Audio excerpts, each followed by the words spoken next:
আচ্ছা দেখো, ঢাকা বোর্ড 2024-এর একটা নৈবেদিক প্রশ্ন দেওয়া আছে।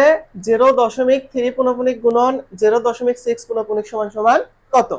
তাহলে সেক্ষেত্রে আমরা অ্যান্সার গুলো আছে ক নম্বরে 1, খ নম্বরে আছে 0.2 পুনঃপুনিক, গ নম্বর আছে 0.1 পুনঃপুনিক 8 পুনঃপুনিক, ক নম্বর আছে 0.18 পুনঃপুনিক।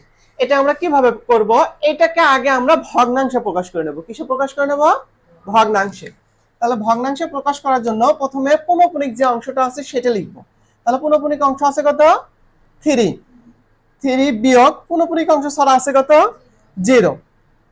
0 ভাগ যে কয়টা পুনঃপুনিক আছে, যে কয়টা সংখ্যার উপরে পুনঃপুনিক আছে সে কয়টা কি হবে? 9 হবে। কত হবে? 9। তারপরে এইটা গুণ, এটা কি হবে?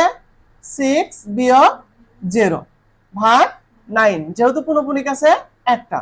তাহলে এটা আমরা করতে পারি 3 ভাগ 9 গুণন 6 ভাগ 9। কাটাকাটি করলে 3, এটা কাটাকাটি করলে 2।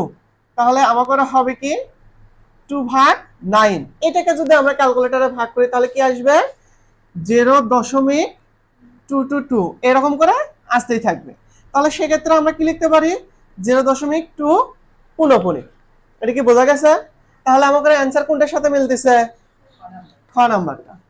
তাহলে এবার কি বোঝা গেছে যে অ্যান্সার কোনটা হবে?